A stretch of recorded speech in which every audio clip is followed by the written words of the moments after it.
I'm sad. You're sad. I'm sad. Is it because House of the Dragon's over? It's because it's over. We don't get to see the wonderful talents of Emma Darcy, Matt Smith, and co on screen. I'm sad. You're going to rewatch it, though? Yes, I am, yes. 100%. I think the first thing I'm going to do is watch season 1 and season together. I also want to say, right, I want to have my two penneths worth on the criticism. I've had 2 issues with the pacing, right? Yes. Some people say it's slow. If you think this is slow, don't know how it compared to Game of Thrones, you haven't watched it. No. I've started to rewatch it. I'm up to like season 4 now.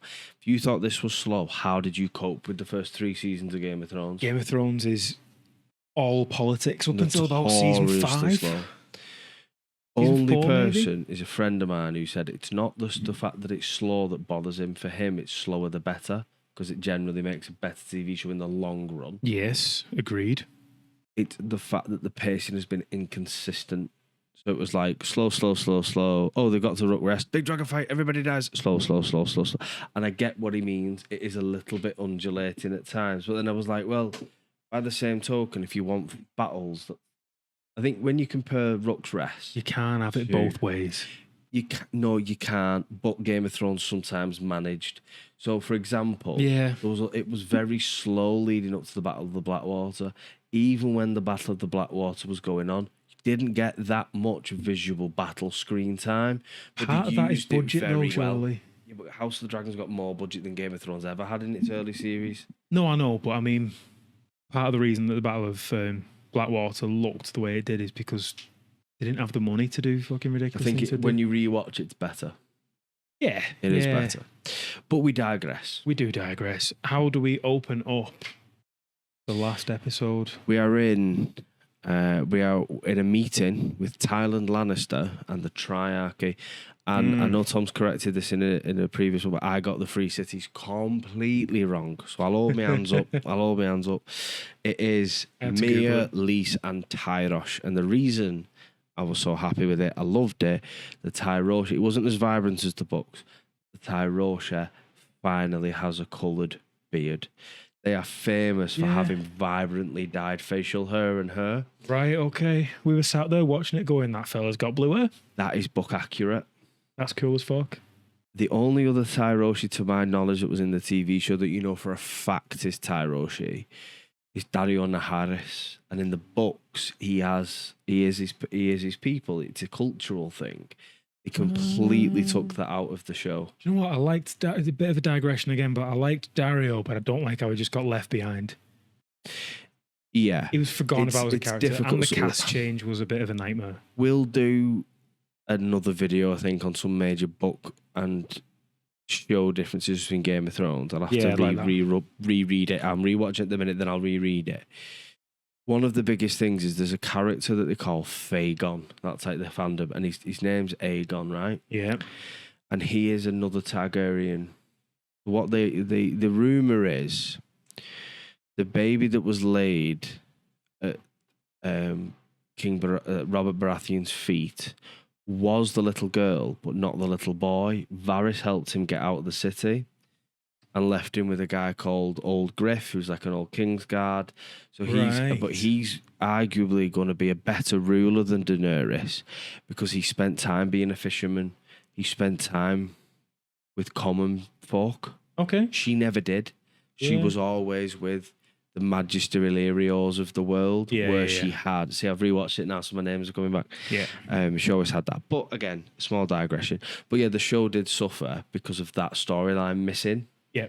So when you know it, you see the holes. I think that's where Fagon should come in. That's where they should have it. So okay, well, we get the Lannister, the master of ships, for some reason. Yes, Thailand, because they're famously seafaring. Yeah, doing his best to kind of hold his own against this council of the Triarchy leaders, I'm guessing. I really enjoyed his performance, you know. Oh, yeah, he was floundering. If you condense all of that kind of Triarchy back and forth to the point where, you know, they've got Shario or Sario, but it's spelled with the H, Sario Loha, coming through, and then the mud wrestling, and the fact that even then he's a bit uncomfortable and he doesn't know they could kill me at any time. Yeah. There's a lot of subtleties to this performance, which I thought was really, really good. You really felt that he's proper. Like, if this doesn't go well, he ain't coming home. Yeah, he's fish out of water, Yeah, but he does a good job. fantastic. Yeah. That Admiral lady that I've forgotten the name of already. Well, it's weird. I She think was great. Was she supposed to be a female character? Do you think? Because then the character says my wives, but then does ask him to have babies with them. So maybe that's why. I don't know. But she's a YouTuber, the actress. Is she? She's a YouTuber. Yeah, her name is Abigail Thorne. Abigail Thorne. Yeah, so she basically gives a free philosophy degree out on YouTube. Nice. And it is called Philosophy Tube. Yeah, so there you go. Check out Abigail Thorne. Yeah. But the mud wrestling scene was fantastic. It's like eventually he's had enough and just whack. Yeah. He's not known for his fighting skills, is he? No, but I like that bit of grit about him. It was good. And then so that was all. I think all of that was exceptional. Yeah, he secures a fleet, doesn't he? And it's one hell of a fleet as well. Yeah. It really is. And then you go to Aegon, and there's something really big that you may have missed if you've not read the book. You know, I said last week he spends 12 months milk of the poppied up. Yes. He asks, but then Laris basically says last week, I think, you need to stop it with that. Yeah. Because it's addling your mind. He asks for rum, not milk of the poppy. Yeah, I did. Did you grab it? I grabbed that one. Yeah. I didn't think much of it. I thought it was just, like you say, he was supposed to be in this state for about 12 months. Yeah. I thought what they'd done is condense that down, and now he's at the end of that state. Pretty much. But it was, Laris has really helped, and I think what they're doing really well with Laris is they're almost humanising him slightly, so he is a schemer. He knew Adam of Hull was on Sea Smoke, in my opinion. You know, you can have a debate about that if you want. But I think he really truly sees Aemond for what he is. The fact that he destroyed Sharp Point, like, again, I know we bounce around. The notes are just in order as it's on the screen. Aemond. Yeah. The fact that Aemond went off and destroyed Sharp Point, it's like Alicent says it absolutely. Alice? Who the f is Alice? No. Alicent says it absolutely perfectly. Like, you went and destroyed the small folk. However she phrased it, basically, you went with fire and ruin. Yeah. Because your pride was dented. Yes. Which is exactly what I said a couple of weeks ago, if you remember, that he can't take any perceived slight. Yeah. So was that was straight after he saw the dragons? That was his response to seeing more dragon riders, wasn't it? Timeline wise, went over, and because he had to use the word flee, Vhagar would just go in. Vhagar's old, hard, been 100 battles, so there you go. But yeah, I actually think Laris is a bit two-tone in his approach with Aegon, because he's not philanthropic, is he? He's not a fundamentally good person. No.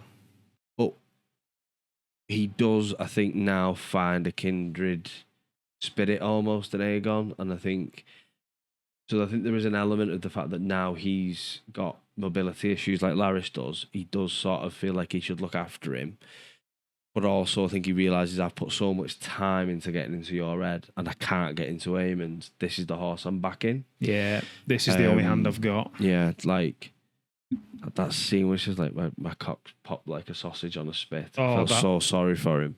The imagery there was... Oh, it's great. It's graphic. Yeah, it's a bit much. And then Aegon, when they're doing the Aegon the Conciliator, Aegon the Rebuilder, and then Aegon goes, Aegon the Realm's Delight. Yeah. That line's important. Right. In the books, I don't think they said it in season 1, I'm not sure, but Rhaenyra is known as the Realm's Delight when she's younger. Mm-hmm. She's beautiful. She gets older, and looks go as they do to us all. She piles a load of weight on, which, you know, I'm not being sizes personally. This is the book I'm talking about, not my personal views. But then the Realm's Delight, because of that perceived decline in appearance, at least, it becomes a bit of a dig at her. It becomes an ironic statement. So the Realm's Delight is I like how you can really tell. So with Dan and Dave, the reason from Game of Thrones, one of the reasons that George R. R. Martin said yes to them is they didn't want to cut it down. They did have to remove certain things, but they didn't want to just do Jon Snow's storyline. They didn't want to just do the Lannister storyline. They didn't want to do it like he wanted to. They wanted to do the world, and I think the terrible writers but exceptional adapters. So it all fell off for them when they run out of material. The big question was, he said, who's Jon Snow's mum? Yeah. They knew. They could have just looked at the most popular ones. With this, the showrunners and everybody, apparently the crew, have all been selected because they are really big fans of the show. And little things like the Tyroshi's having a blue beard, the Realm's Delight, the book references throughout. It's those little important, minor, overlookable details. The minor to the casual fan, the not to the die-hard. You can never, ever forget your die-hard, because without them, you don't have a show. Yeah. You have one misstep, the casuals will drop away. Your diehards won't. Yeah. They have a lot more emotional investment into the IP. You need to look after them a little bit. Yeah, absolutely. That's where I think Rings of Power's gone wrong. I know we don't talk about it. We'll get onto that. We're going to do a series on Rings of Power, especially when season 2 comes out. Whereas House of the Dragon has stayed true to the books in certain senses. It hasn't in massive other ways. Yeah. But it has enough that people like myself who love the books and everything are still happy and put a smile on their face. Whereas House of Rings of Power has completely changed a lot of things. A lot of things which are fundamentally important. But anyway. Yeah. We've got blue-bearded men. We've got and Ulf the White being a gobshite with his feet on the table. Ulf the White, I found just such an irritating person. Completely insufferable, and I really liked him up until this point. Yeah. I found his first flight really endearing. Yeah. And then, like, why has he become such an arsehole? Like calling Jace boy. Yeah. Hugh Hammer's like, what are you doing? Yeah. You can tell Hugh Hammer's been around people like that, and a bit more being an armourer for the royal family at one point. And stuff. I like how Hugh Hammer is the one with the level head, and which is good because he's on Vermithor, the second biggest dragon in the world. Yeah, but I like how Hugh Hammer's got the properness about him. A little bit more gravitas, but also a little bit more dignity about him. Yeah, that's the word, dignity. Ulf did touch a nerve, because technically he's right. There is no difference lineage-wise between him and Jace. He is the half-brother, but strongly rumoured to be, the half-brother of King Viserys and Daemon. Right. So there's no difference between him and Jace, apart from the fact that his royal parent had him out of wedlock. Well, no, she did. Jace was an affair baby. Well, yeah. But the only difference is Jace was brought up in court, not King's Landing. So lineage-wise, they're on a par on a family tree. But it really does touch a nerve. But he is, because he says we're both dragon riding bastards. They are, but he's also an asshole. He was insufferable this episode. He was good, wasn't it? It's intentional. Yeah, oh yeah. And it was acted well because you knew that was the instruction he was given. Yeah, I still hated it. It made me cringe. Yeah, it was painful. It was one of them. And then then you're over on Driftmark. You get Corlys. I found that scene with Alan from Hull really quite emotional. How long has Alan needed to say those things to Corlys? Well, he is nothing if he's not dutiful and respectful. And twice Corlys says you are dismissed, and he just completely ignores him. Yes. And I think we can underestimate how big a deal that is. He's a no-mark shipwright bastard, of Hull, Snow, same type of thing. When he was saying the things like Corlys' son was picking out the sweetmeats and things to enjoy by the fire after supper and whatever. And I'm putting my last few coppers away to make sure that I don't run out of food. Yeah. Awful. It's all well and good that Adam has now got a dragon and they are both the bastards of Corlys, and Corlys has now taken an interest in the pair of them. Well, he points that out, doesn't he? Now your actual kids are dead. We matter. Yeah. No.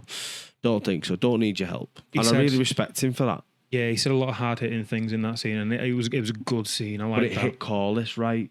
Yeah. I won't spoil what happens in the books with the Hull brothers, because I presume you don't want me to. No. But that landed. You could tell by the acting that landed. And considering I know where they should be going, really important that it was acted that way. So it was really, really good. Really, really good. And then Rhaenyra is then talking to Corlys, isn't she? And he's talking about assets, and you've got this dragon, they've got this dragon, we've got they've got probably the before Harrenhal, they've got the superiority on land, we've got the superiority on sea and sky. We need to press our advantage. And she goes, oh, they've got this, they've got. Yep. And he mentions Helena, and she's just like, no, Helena's not going to ride. She's got no taste for it. Yeah, Helena doesn't do that. Just you got to imagine how hard it would be for Helena to do sharp points when she would foresee the suffering and burning of everybody. Yeah. She's an extremely there's been lots of dragon dream. No, there's not been lots of dragon dreamers. There's not been a lot of dragon dreamers. But there has been some. Yeah. It's not wildly uncommon. Some of them have like one-off dragon dreams. In the Tales of Dunk and Egg, which is, the still images have been dropped for today, you get Daeron the Dreamer, who just gets pissed all the time because he's powerful as well and he hates it. Yeah, he's fed up of seeing things. Yeah, he gets hammered all the time, like blackout pissed. Because when he falls asleep, it's even more intense. She doesn't even have to be asleep. That's why they're called dreamers. Some of them need to be asleep. She does that shit awake. Yeah. You can daydream a prophecy. She'd and never... they're right all the time. Yeah. What's the name of Helena's dragon? Dreamfire. Is Dreamfire a powerful dragon? Massive. Yeah. Massive. All of the dragons, pretty much, other than Vermithor and Vhagar, are offspring. To give you an idea of age, which roughly speaking equates to size with dragons, are offspring of Dreamfire and Silverwing. Right. Some of them are their grandchildren. Well, Dreamfire's a big one. Oh yes, I think Dreamfire is the third biggest, behind third or fourth. I can't remember. It's definitely Vhagar, then Vermithor. Then it's either Silverwing or Dreamfire. But yeah, massive. I also loved the renaming to the Queen That Never Was. Like the way that they built that character up. Oh, the ship. Yeah. Yeah, the fact that that's been rebuilt through this entire season. It just shows exceptional writing because it shows how much of an impact that's had on me as a viewer. I miss her. I actively miss her. I find, like, as a character, I find myself thinking about Rhaenyra and how she would approach things in certain episodes, to be honest with you. Like, Rhaenys, sorry, yeah. She was written and, more importantly, well, no, not more important, equally as importantly, executed perfectly. She was acted brilliantly. I know nothing about the character in the books, but from what I know about seeing her on screen and the portrayal of the actor and the relationship with the dragon and just her resolve in being who she was, made me kind of empathize with Rhaenyra on how much a person like that would be missed. Yeah, definitely. Never mind Corlys and the relationship. Yeah, from a War Council perspective, that's fantastic. But Rhaenyra having someone like that who has been there and done that, so to speak. Yeah. Phenomenal acting. Brilliant. I'm also glad, to move over to the next section in Harrenhal, that we finally get an end to the series. Finally, I was sick to death of Daemon. Lord Arthur Broom goes. Is it Arthur Broom? But it was Lord Broom goes. Yeah. And it was really significant that Daemon talks to him in the God's Wood. Because it's the old gods that have been getting to him. Yeah. Like when he has the vision at the tree. Yeah, he touches the leaky tree. Do you know who the tree's supposed to look like? They carved it to look like George R. R. Martin. If they really? Yeah, they were made up. He came on set, they made sure he came to see it. I like that. And the creature that he sees that looks like the goat. Yes. I don't think that's a goat. No? I think that's a green man. So in the map, you'll see, he loves it when I do that. You'll see a lake. The God's Eye Lake. It's called that because it looks a bit like an eye, and there's an island in the middle that looks a bit like a pupil. The green men live there. They're like these weird, mysterious, kind of arguably a bit of a mixture of men and children of the forest and stuff. And there's a rumor that they're like green and got antlers. Okay. But I don't think it has to be them. Like that's actually how they look. I think it's just like an imagery of it. I can't say any more because I will spoil something which I think is coming in. Hopefully the next season, which unfortunately is 2026. But we are getting to Tales of Dunk and Egg. So we're getting there. But yeah, Daemon decides to touch the tree and sees a lot of shit. Again, I can't talk about a lot of it. Well, he sees the Night King, He does. Is it the Night King? Yeah, so what I can talk about is he sees the Night King, it's just a different actor. That's why it looks different. He sees the Night King, it's not the Night King in the past, because arguably should only be able to see the future unless you're in that specific one and you are the three-eyed raven. That's when you can go backwards and forwards. I believe that's my understanding, and it is a little bit up for interpretation. Well, the first thing he gets is a flash of the one-eyed raven, isn't it? The three-eyed raven. He sees three-eyed raven, and then he sees the three-eyed raven, the person with the raven blood mark. Mm-hmm. That is Brendan Rivers, who is... Yeah, so that is basically, he's known as Blood Raven. He's Brendan Rivers, known as Blood Raven. Sorry, of course, you'll load of editing there. And he is huge again. And I think they've included him now specifically because he's a huge part, or he's not huge, but he exists and is active as a hand of the king. He's a Targaryen bastard, and he is active in the Hedge Knight, which we have found out should be coming in 2025, which is set after the House of the Dragon. Before Game of Thrones. Or Game of Thrones. Okay, so timelines are going to get confusing here when this next thing comes out. Yes. But yeah, Damon has this imagery of stuff which you say you can't talk about to reveal. Some of it I can't. Spoilers. Obviously, I'll put the clip in. I might even slow it down because a lot happened. Rapid. Yeah. But we get Damon finally. Well, he accuses what's his name, the guy who Rhaenyra sent Broom. to see him, Broom. He accuses him of being a turncloak. Well, he is. And talking treason. He's trying to get... Hated him the second he was like... He's been in the Queen's Council this entire time. Just tries to undermine her and has a pop about the fact that she's a woman constantly. It's dead annoying. Yeah. No need for it. Get lost. No. What I did like, I'm going to cause a little jump here, but it's fine. We get the reunited King and Queen. Yeah, so if we talk about the whole Harrenhal bit, and Rhaenyra lands. That flashback... I'm convinced he never fully... She talks about Ice and Fire, the prophecy of the Ice and Fire, but I don't think, I'd have to rewatch it, she ever gives him any fine details. He sees it. He experiences it. These aren't just like, oh, we're tripping, like the full body hallucination. Well, they're not even hallucinations. He's tapping into the weirwood net called online.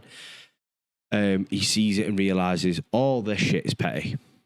Yes. And he now understands that to fight a force like that, you need to bond the world together, at least Westeros together. Yeah. He knows he cannot do that.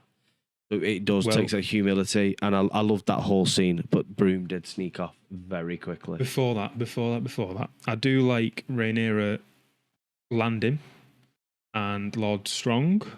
Yes. Simon Strong? No. Yes, Simon Strong, yeah.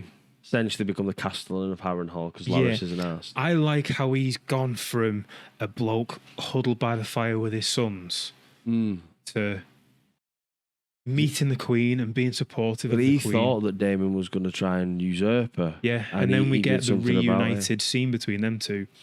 And she does a line, I can't remember it exactly, but... She says, I know exactly what you're going to say, because it's just after that she walks in, she's really uncomfortable. Daemon's clearly got a sizable armour. Syrax loved it. She feels uncomfortable. The fact that Syrax felt it and came protective. Syrax is loved like, it. You touch my mum, I'll go kick off. She says, I made a note of that somewhere. I think it's because we're bouncing around slightly. But she says, you leave me again. Yeah. Where is it? It's really going to annoy me, this. Basically, you leave me again and you'll pay for it. Yeah.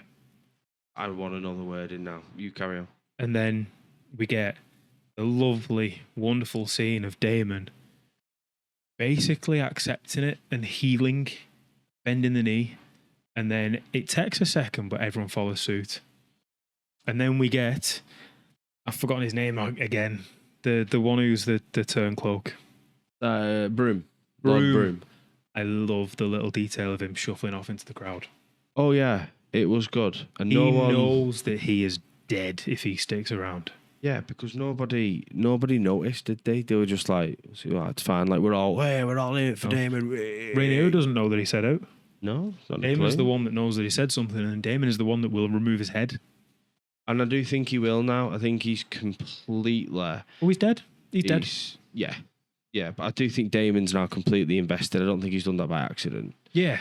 But we Um, get an army at Harrenhal. We get Rhaenyra getting a sizable foot force. We get Daemon realizing who he's supposed to be with. And Harrenhal is finally useful and done with. yeah, that was it. Done with. I do feel a few. Like, this doesn't nothing of particular note here, but I felt really sorry for Helena, just admitting that she was happier Before she was she was queen. I thought that was sad. Helena's acting She in this episode was she's brilliant. She's been brilliant all the way along. good. She is a peaceful person. Yeah. Aemond being sat down by Alicent, we've already spoken about. As much as I hate to admit it, I am beginning to feel sorry for Kristen Cole. But they have humanized him slightly. I've gone from completely despising him. He is a deplorable person. But the fact that I do think he loved Alicent in a way. And that speech is full-blown PTSD and a lot of mental health issues, and the lad's really struggling because he's seen not just to dragons were all nothing but ash beneath their feet, and he's seen that live. He touched someone's shoulder and a skeleton collapsed in the armor. Like, it's horrific. Yeah. I also like Gawain growing up her and threatening him, but then also kind of seeing, which I don't hate that actor as much anymore. But I do like the fact that Gawain also saw how much he was struggling. What I get what you're saying about Kristen Cole, but I have little or less sympathy for him because he is in the bed that he made. It was good to see Gawain call him out. Yeah, it was good to see someone like, I'm not scared of you. I know you're dead hard, but I don't really care. He was pushing all of this time for this. He was, yeah. And now he's got it. He's having a wobble, and that's reflected in Alicent later. Yeah, which we'll get to. Yeah. Mud wrestling was funny. Tan looking at it all the time was great. I thought that it was really good to see Jaehaerys talking to Baylor and really truly embracing his vulnerability and being like, I'm nothing but a bastard. Like, I'm right. Ulf's right. He's horrible, but he's right. Yeah. And she was like, no, you're not. You're the crown prince. Like, do you think you're the first member of the nobility or the royal family to be born out of wedlock? Like, shut up. I like Baylor. She's not in it enough, to be honest. Baylor wasn't a massive sorry.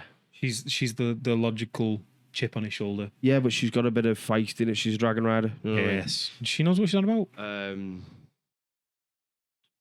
And then I also like that little bit back to with the triarchy where Loras is going, you'll have to sleep with my wives.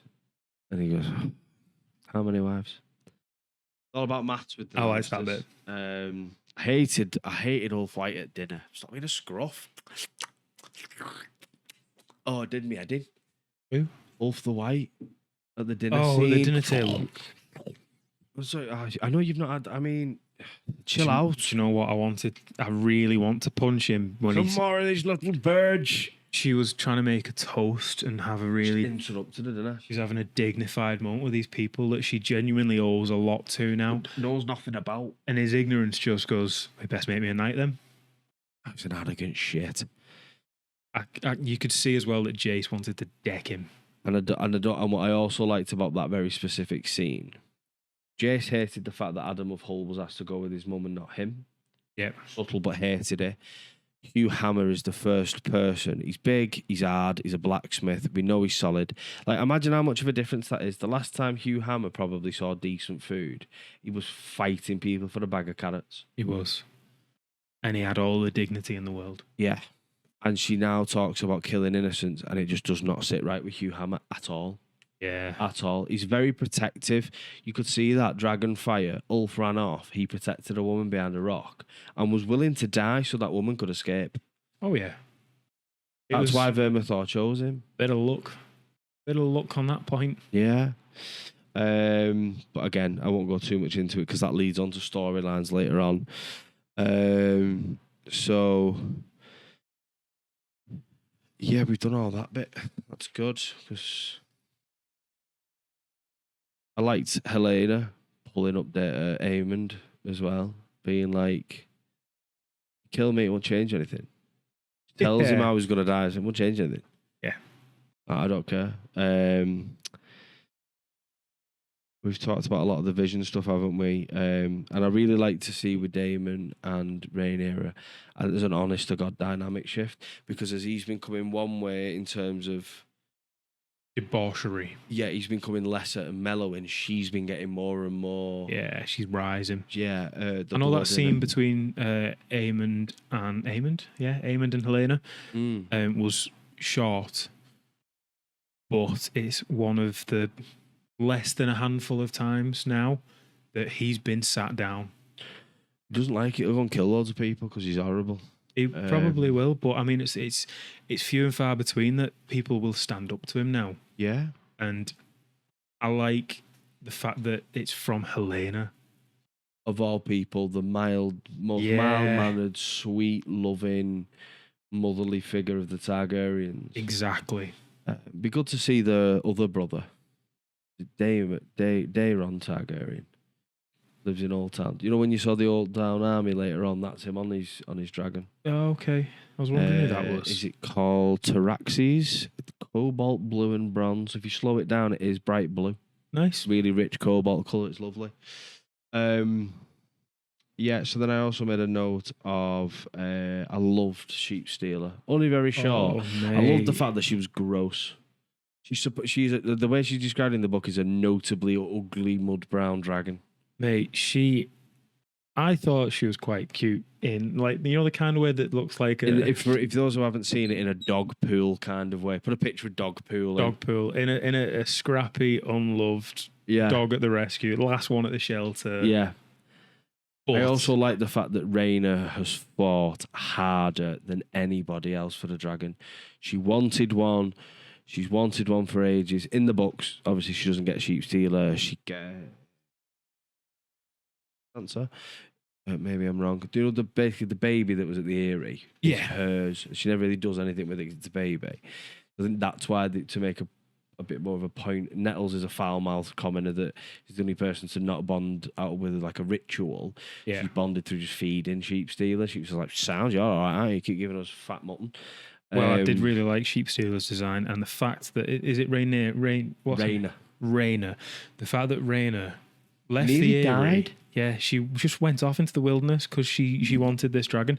The fact that she stopped by a stream to stop herself from dying of thirst. Yeah, that's what I mean. She fought for that dragon. She deserves it loads. And then Alicent's on Dragonstone. We'll admit that was a surprise move.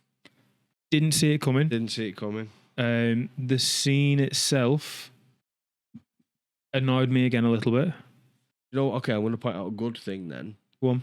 The finger biting and picking's back.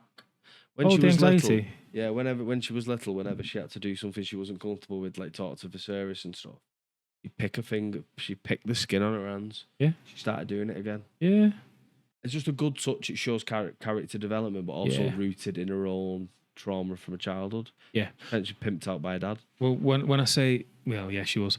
When I say I didn't like it, I mean I didn't like fact that she's now Rhaenyra approached her and tried to say the same shit. Basically, we can end this. We can stop this from getting worse. This is what my father meant. Yada yada yada. And now Alicent comes to her well after that. Yeah, past the point of no return, and is essentially begging. Yeah. And it made I think me the only difference crawl. is Rhaenyra's begging for herself and the small folk. Alicent's not. She's begging for Helena. She knows Aemond will eventually get himself killed because of the way he is. He's gone. She appreciates it for all she tries at first. She appreciates the only way Rhaenyra is going to solidify her throne is to publicly execute Aemond. It's Aegon. It's sad because the lad's knackered. But that's what's going to have to happen. But she can save her good children, Daeron and Helena. And I think she wants to do that now. I think a big push for that was Aemon coming in and trying to force his sister to be a dragon rider. Yeah. She realizes there's only death and destruction for her family now, and I think she knows that partly that's her fault. She knows full well it's her fault. Yeah. She started all of this. And the fact that she's now suddenly going so quickly back on the thing that she's pressed so hard for is just, it's the losing party. You know what I mean? It's the good part about it, which I thought was exceptional. Like Son for a Son was mentioned again, which is a running theme, but just to kind of end the episode, she said, histories will paint you as a villain. That's what it does in the books. The Allisons on the show is significantly more likable, and still not very likable, but significantly more likable than Book Allison. right. And it's a history book. It is. So again, it ties it back to the fact that the book that is written about what is happening now will paint you as a villain. Yeah. And it does. I like that. I know there's quite a really poignant way to end the episode. Well, the very ending, we get the assembling and the amalgamation of everything that this season's been working towards. Yes, and it We was get- very much chess pieces on a board. We get chess pieces moving on a board, and you know, you say what you will, if you didn't like how the episode ended or how the season ended, fine. If you don't like the pacing of it, fine. I think you're wrong. I agree. I think you're wrong. I think we've got a bit of waiting time now, but I think this season, 2026. it's not that far away. 18 months away. Yeah, 18 I mean, months away. it's a lot of work to do a TV show of that kind of scale. So Imagine the post-production on them dragons to make them look consistently that good. yeah, They've never once had CGI blur. They've never once had a glitch. Nothing. credit where it's due. The visuals have been fantastic this season. But I think this season has been exactly what it needed to be. First season, there was a lot of time jumping and age differences and actor changes We and had to stuff. get to this There was point. a lot of turmoil, there was a lot of death, there was a lot of establishing. This season has been, yes, it's been a season of build-up, but it's been a season of important build-up. And I think this is going to prove dividend when you watch it as a 5-series piece of cinematographer. Very, very easy to look at the second series of a 5, 6, 7 season show and go, this hasn't been great. What you cannot see yet is how pivotal it is to season 3, to season 4. Yes. Game of Thrones season 3, not the most memorable. Like season 4, you had Tyrion's trial, the Mountain versus the Viper episode, you had all that. We don't have that in this, and that's okay because you don't have that in every season. You've got the Battle of Rook's Rest. I have a sneaky feeling Sunfire's not dead, but we'll move on. We have the Battle of Rook's Rest. That's the big thing. Yeah. It's only 8 episodes. That's the big thing. One of the things that I've really enjoyed about House of the Dragon, and I liked it in Game of Thrones before this, is I'm going into this completely blind. I have no idea how this story ends. Yeah. And from that perspective, season 2 has been a really solid and filling world building Yeah. and highlighting the importance of relationships between characters and like the dragon seeds and the relationship between Corlys and his bastards and the councils and everything. Every episode's fresh to you. Yeah. I didn't reread the books before season 2. So you've got an inkling, basically. I've got an inkling, but not the in-depth knowledge I once did. Yeah. And I think what we should do now is really both do a rewatch over the next couple of, next week or so, whatever you can fit it in, and then do just a half an hour to an hour of looking at this series in context with the first one. Yeah. And really some big story beats and how we've enjoyed them and What- how shit Harrenhal was. What I really want to see next is we've come to the end of House of the Dragon season 2. We've come to the end of our series of breakdowns and first reactions and stuff. I really want to see what people actually thought. Yeah, when I do. look at the season as a whole, not just this episode, but when you look at the season as a whole, glance back at it, look at recaps and whatnot. What did you like? What didn't you like? And what are you excited for next? Without spoilers, if you can. Yeah. Predictions, if you will, of what's going to happen next. Yeah. I mean, it is hard because they're clearly teeing up some major story beats from the book. But I completely agree. And I said this last week, and it's gone even more crazy.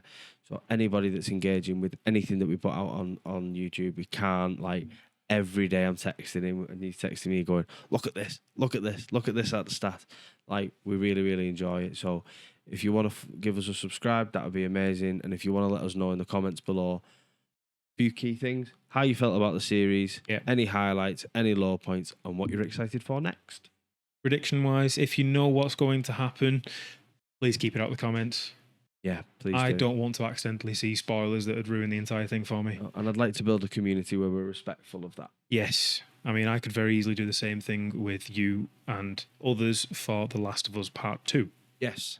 Because as far as I know, you know nothing about that. No. We'll say nothing. Nothing at all. No. Thank you, as always, for watching. Really appreciate it, guys. Thank you for your time. We will no doubt see you again very soon.